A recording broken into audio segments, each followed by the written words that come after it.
नमस्कार, मी सुमित शंकर सावंत आणि तुम्ही पाहताय TV9 मराठी। या बातमीपत्रामध्ये आपण संपूर्ण राज्यभरातल्या 36 जिल्ह्यातल्या महत्त्वाच्या 72 बातम्यांचा वेगवान आढावा घेऊया।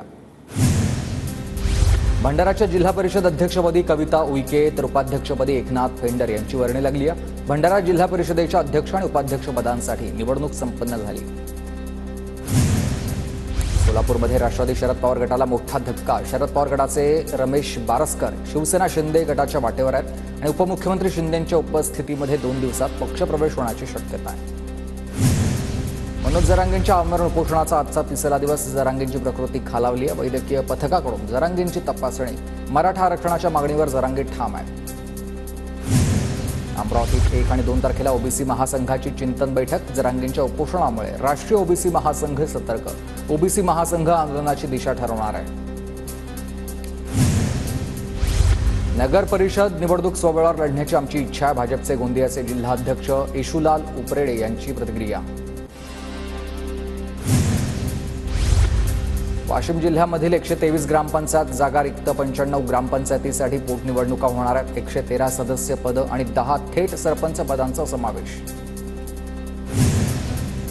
पालकमंत्री पदाच्या स्थगितीनंतरही मंत्री गिरीश महाजनांचे नाशिकमध्ये बॅनर। शहरात महाजनांना शुभेच्छा देणारे बॅनर झळकले। जळगाव जिल्हा नियोजन समितीच्या बैठकीत एकनाथ खडसेंचा जिल्हाधिकाऱ्यांवर संताप। वर्षभरामध्ये तक्रारींची 25 स्मरणपत्र देऊनही प्रशासन दखल घेत नसल्याचा आरोप आहे। शेकापचे माजी आमदार पंडित पाटील यांचा अनिकेत तटकरेंच्या कालच्या शासकीय ध्वजारोहण उपस्थितीवर आक्षेप। रायगडचा पालकमंत्री पदावरून वाद सुरू असतानाच अनिकेत तटकरे व्यासपीठावर उपस्थित राहिल्यानं पाटील यांची टीका। 7 वर्षांपासून रखडलेलं पालघरच्या मनोर इथं ट्रॉमा केअर सेंटर काम रखडलं आणि PWD विभागाचे अधिकारी आणि ठेकेदार यांच्या मनमानी कारभारामुळेच काम रखडल्याचा आमदार राजेंद्र गावित यांचा आरोप आहे। रुग्णांना उपचारांसाठी आता थेट गाठावं लागतं गुजरात किंवा दादरा नगर हवेली।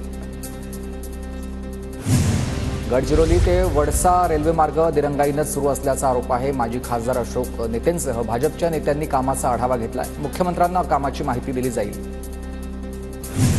परभणीत उद्या जिल्हा नियोजन समितीची बैठक। पालकमंत्री मेघना बोर्डीकर यांच्या अध्यक्षतेखाली बैठक होणार। जळगावात शिवसेनेचे मंत्री गुलाबराव पाटील आणि पवार गटाचे आमदार एकनाथ खडसे यांचं एकत्र जेवण। अजिंठा शासकीय विश्रामगृहामध्ये एकत्र जेवतानाचा व्हिडिओ समोर आलाय। एसटी दरवाढी विरोधामध्ये छत्रपती संभाजीनगरमध्ये ठाकरे गटाचं आंदोलन। ठाकरे गटाच्या नेत्यांना पोलिसांनी ताब्यात घेतलं तर उद्या राज्यभर चक्काजाम आंदोलन करणार असा इशारा। बसच्या तिकीट दरामध्ये 15% वाढ करण्यात आलेली आहे। एसटी तिकीट दरवाढ विरोधामध्ये लातूरमध्ये ठाकरे गटाचं आंदोलन। दरवाढ रद्द करण्याची मागणी आहे। एसटी भाडेवाढी विरोधामध्ये आता ठाकरे गटाचं हिंगोलीत देखील ठिकठिकाणी आंदोलन। भाडेवाढ तात्काळ रद्द करा नाहीतर तीव्र आंदोलन करण्याचा इशारा।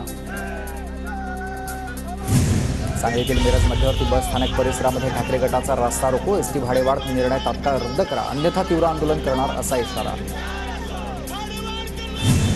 नांदेडच्या मध्यवर्ती बस स्थानकासमोर ठाकरे गटाच्या कार्यकर्त्यांचं चक्काजाम आंदोलन। एसटी भाडेवाढ विरोधामध्ये ठाकरे गट आक्रमक।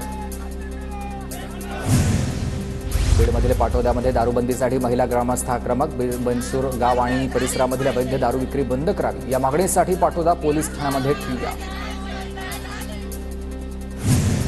बुलढाण्यातील केस गळती प्रकरणाचा पालकमंत्र्यांकडून आढावा। सध्या जिल्ह्यामधील परिस्थिती नियंत्रणात। पालकमंत्री मकरंद पाटील यांची माहिती आहे।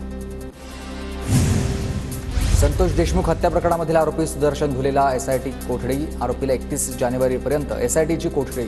संतोष देशमुख हत्या प्रकरण आणि खंडणी प्रकरणामध्ये शिक्षा।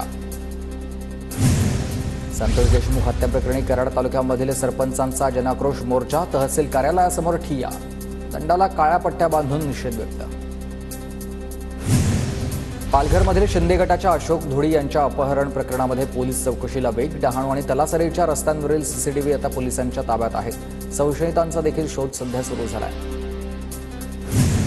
घरी परतत असताना अशोक धुळी यांच्या गाडीचा सीसीटीव्ही TV9च्या हाती। 20 जानेवारीला धुळी डहाणूमधून घरी येण्यासाठी निघाले होते। वेवजी डोंगरीजवळ अशोक धुळींच्या कारच्या काचा पोलिसांना सापडलेल्या आहेत। भंडारामध्ये पालकमंत्री संजय सावकारे यांच्या हस्ते सेवा कार्यप्रणालीचं लोकार्पण। या कार्यप्रणालीमार्फत आता लोकांना तक्रार अर्ज करणं सोपं होणार आहे। भंडारा आयुध निर्माणी स्फोटानंतर चंद्रपूर जिल्ह्यातील भद्रावतीच्या चांदा आयुध निर्माणामधील कामगारांमध्ये दहशत निर्माणीत दररोज केला जातोय स्फोट। सोलापूरच्या माढामध्ये भूमी अभिलेख आता कार्यालयाचा गहाळ कारभार समोर आलाय। शिंदे गटाचा शेतकऱ्यांसोबत निषेध आंदोलन। धुळ्यात आंबेडकरी युवक संघटनेचा जिल्हाधिकारी कार्यालयावर मोर्चा। महसूल कर्मचाऱ्याला झालेल्या मारहाणीच्या निषेधार्थ मोर्चा। सोलापूरच्या बार्शी तहसील कार्यालयासमोर वैकुंठ स्नान करून अनोखं आंदोलन। बार्शी इथल्या आंदोलक आनंद काशीद यांचं 3 दिवसांपासून मराठा समाजाला आरक्षण मिळावं यासाठी आमरण उपोषण। चंद्रपूर मध्यवर्ती बँक पदभरती विरोधातील आंदोलन आजचा 12वा दिवस आणि सुधीर मुनगंटीवार मुख्यमंत्र्यांची भेट घेणार आहेत। मुख्यमंत्र्यांसह ते चर्चा करणार आहेत। लातूर जिल्ह्यातल्या उदगीरमध्ये अभियंता अपमानास्पद वागणूक देत असल्याचा आरोप करत आता लाईन स्टाफचं आंदोलन सुरू आहे। अभियंत्यावर कारवाई करण्याची त्यांची मागणी आहे। अमरावतीमध्ये आमदार रवी राणांची क्रिकेटच्या मैदानामध्ये जोरदार फटकेबाजी। केसरी क्रिकेट चषक स्पर्धेमध्ये राणांनी क्रिकेट खेळण्याचा आनंद लुटलाय। इचलकरंजी शहरालगत असणाऱ्या टाकवडे गावातल्या आनंदी स्वीट अँड नमकीन प्रोडक्ट कंपनीला आग लागली आहे। कच्च्या मालासह पक्का माल आणि मशिनरी जळून खाक झालेल्या आहेत। जवळपास 70 लाख रुपयांचं नुकसान झालेलं आहे।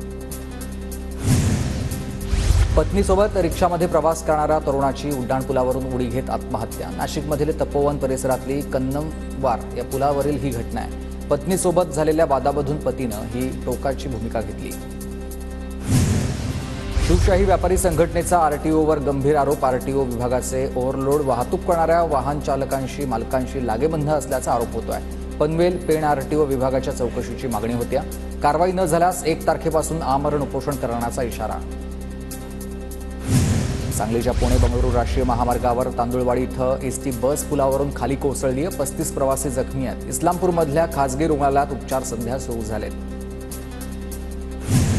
सिद्धेश्वर एक्सप्रेसमध्ये 11 तोळा सोन्याची चोरी। ऑनलाईन जुगाराच्या नशेत चोरट्यांकडून बॅग लंपास। कल्याण क्राईम ब्रांच पोलिसांनी आरोपीला पुण्यामधून बेड्या ठोकल्या। नांदेडमध्ये मुलीच्या अपहरण प्रकरणामध्ये तपासामध्ये मदत करणाऱ्या गावातील नागरिकाला पोलीस अधीक्षक यांच्याकडून सन्मान करण्यात आलाय। 20 जानेवारीला माळाकोळी या पोलीस स्टेशनच्या हद्दीत अल्पवयीन मुलीचं झालं होतं अपहरण। नागपूर शहरात वाहतूक नियमांचं उल्लंघन करून दंड भरणाऱ्यांची संख्या नगण्य आहे। 2024मध्ये 13,66,000 ई चलन केलेल्यांपैकी फक्त आता 1,67,000 जणांनीच दंड भरल्याची माहिती समोर आली आहे। नाशिकमधील पंचवटी परिसरामध्ये 20 वर्षीय महिलेवर सामूहिक अत्याचार तर एक व्यक्ती नातेवाईक असल्याची पोलिसांची माहिती आहे। जेलमध्ये असलेल्या पतीला जामीन देण्याचे आमिष दाखवून अत्याचार केल्याची प्राथमिक माहिती आहे। भंडारातील स्टील कारखान्यामध्ये पुन्हा अपघात। मोठ्या क्रेनचा हुक तुटून 2 कामगारांवर पडल्यानं अपघात झाला। या अपघातामध्ये 2 कामगार गंभीर जखमी आहेत। रत्नागिरीमध्ये 319 अनधिकृत बांधकामांना नोटिसा पाठवल्यात। मिरकरवाडा बंदरामधील 70 ते 80% अनधिकृत बांधकाम हटवलंय। सागरी बंदर विभागाची ही माहिती। नागपूर महानगरपालिकेची अतिक्रमण विरोधी धडक मोहीम कारवाई। या मोदीबाग परिसरामधील 43 अनधिकृत घरांवर जेसीबीनं कारवाई करण्यात आली आहे। तर नजुल परिसरामधील घरं तोडण्यास आता सुरुवात झालेली आहे। वर्ध्यातील हिंगणघाट इथं अद्ययावत 59 सीसीटीव्ही कॅमेरे कार्यान्वित करण्यात आलेत। आमदार समीर कुणावार यांच्या हस्ते उद्घाटन आणि यामुळे पोलीस तपासावर आता मदत होईल। नाशिकच्या पिंपरी फाटा परिसरामध्ये रेल्वे गाडी जाईपर्यंत अंत्ययात्रेला वाट पाहावी लागली आहे। पादचारी पुलाचं काम अद्यापही रखडल्यानं नागरिकांना त्रास होत आहे। प्रशासनाकडेच दखल घेण्याची त्यांनी मागणी केली आहे। नांदेड जिल्ह्यामध्ये देखील बर्ड फ्लूचा शिरकाव। लोहा तालुक्यातल्या किवळामध्ये मृत पक्ष्यांचा अहवाल पॉझिटिव्ह आलाय। पशुसंवर्धन विभागाकडून उपाययोजना सुरू झाल्या। बुलढाणा जिल्ह्याचे पालकमंत्री मकरंद पाटलांनी गजानन महाराजांच्या समाधीचं दर्शन घेतलंय। जिल्ह्यातील शेतकरी आणि कष्टकऱ्यांसाठी महाराजांनाच साकडं घातलंय। छत्रपती संभाजीनगरच्या पैठण शहरातील ज्ञानेश्वर उद्यान पर्यटकांसाठी खुलं झालंय। 8 वर्षांपासून बंद असलेलं उद्यान खुलं झाल्यानं पर्यटकांमध्ये आनंद आहे। अहिल्यानगरच्या केडगावमध्ये शहीद जवान बाळकृष्ण भाले यांच्या पूर्णाकृती पुतळ्याचं अनावरण। 8 सप्टेंबर 1988 साली राजीव गांधींनी पाठवलेल्या शांती सेनेच्या श्रीलंका ऑपरेशन पवनमध्ये वीरमरण आलेलं होतं त्यांना। चंद्रपूरमध्ये आजपासून कोंडय्या महाराज यात्रा महोत्सवाला सुरुवात झाली आहे। महाराष्ट्र, तेलंगणा, आंध्र प्रदेश, विदर्भातील लाखो भाविक संत नगरीत येणार आहेत। छत्रपती संभाजीनगरमध्ये पोलिसांची वर्दी उतरवण्याची धमकी देणारा गुडघ्यावर पोलिसांकडून आरोपी कुणाल बाकलीवालला हा व्हिडिओ त्यांना शेअर केला आहे। छत्रपती संभाजीनगरमध्ये पोलिसांना धमकी देणाऱ्याची चारचाकी जप्त। कुणाल बाकलीवालनं पोलिसांना वर्दी उतरवण्याची धमकी दिली होती। नागपूर शहरातील 500हून अधिक सीसीटीव्ही गेल्या 1 महिन्यापासून बंद। सीसीटीव्ही कॅमेरे बंद असल्यानंच पोलीस तपासात अडचण येते। सर्व सीसीटीव्ही सुरू करण्याची नागपूरकरांची मागणी आहे। संत्रा पिकाच्या नुकसानीसंदर्भात शासनाकडून मदत जाहीर, मात्र मुख्य संत्रा उत्पादक नागपूर शहर यादीमधून वगळलाय। शेतकऱ्यांमध्ये नाराजीचा सूर आहे। नाशकात 500 एकरवरील रब्बी पीक कांदा जळलाय। बनावट तणनाशक फवारल्यानंच पीक नष्ट झाल्याचा कांदा उत्पादकांचा आरोप आहे। कृषी मंत्र्यांकडे प्रति एकर 1.5 लाख रुपये भरपाई देण्याची मागणी आहे। फळपीक विमा योजनेमधील नुकसान भरपाईची रक्कम आता शेतकऱ्यांच्या खात्यात जमा होणार। 15 फेब्रुवारीपर्यंत भरपाई द्या, सिंधुदुर्ग जिल्ह्याचे पालकमंत्री नितेश राणेंचे हे आदेश। गोंदियात 242 कोटींचे धानाचे चुकारे आलेले आहेत, तर शेतकऱ्यांना दिलासा मिळाला, मात्र आणखी 50 कोटी रुपयांची गरज आहे। हिंगोली जिल्ह्यात वन्य प्राण्यांकडून शेती पिकांचं मोठ्या प्रमाणात नुकसान होत आहे। वन्य प्राण्यांचे शेतकऱ्यांवर हल्ले होतात। वन्य प्राण्यांचा बंदोबस्त करा या मागणीसाठी शेतकऱ्यांचं उपोषण। वाशिममधल्या पांगरी नवघरे परिसरात वीज पुरवठा वेळापत्रकामध्ये शेतकऱ्यांकडून बदलाची मागणी। दिवसा वीज पुरवठा खंडित होत असल्यानं रात्री पिकांना पाणी देण्यात अडचणी येतात, त्यामुळे प्रशासकीय यंत्रणेकडे फेरबदलाची मागणी होते। नाशिकच्या येवल्यामध्ये टोमॅटोच्या दरामध्ये घसरण, अवघ्या 20 ते 30 रुपयांना प्रति कॅरेट विक्री होते। लागवडीचा देखील खर्च निघत नसल्यानं शेतकरी चिंतेत आहे। अतिवृष्टी आणि पूरग्रस्त बाधित शेतकरी मदतीपासून अजूनही वंचित आहेत। ही मदत तात्काळ शेतकऱ्यांच्या खात्यामध्ये वर्ग करण्याची मागणी होते। जळगावच्या बाजारामध्ये कोबीचे भाव घसरलेत, शेतकऱ्यांवर आर्थिक संकट। प्रयागराज कुंभमेळ्यासाठी भाविकांची मोठी गर्दी, भाविकांची गैरसोय होऊ नये म्हणून सामाजिक संस्थांकडून जेवणाची व्यवस्था। 1 लाख भाविकांना मोफत जेवण मिळतंय। जळगावच्या मुक्ताईनगरमधील कुर्हा काकोडामधून वारकरी संप्रदायाने शेगावी काढली आहे पायी पालखी, तर पायी दिंडीमध्ये मोठ्या संख्येनं भाविक सहभागी झाले। भाविकांकडून गजानन महाराजांचा जयघोष करण्यात आला। अमरावतीच्या बहिरम यात्रेमध्ये मातीच्या हंडीमध्ये शिजणारं मटण खाण्यासाठी खवय्यांची मोठी गर्दी। बहिरम बाबांच्या दर्शनासाठी भाविक दाखल झालेले आहेत। मुक्ताईनगरच्या चारठाणा इथं मरीमातेच्या यात्रा उत्सवाला सुरुवात। तुळजाभवानी शिवशंकर मंदिराच्या स्थापना यात्रेत लाखो भाविकांची गर्दी। यात्रेत होम हवनसह विविध कार्यक्रमांचं आयोजन।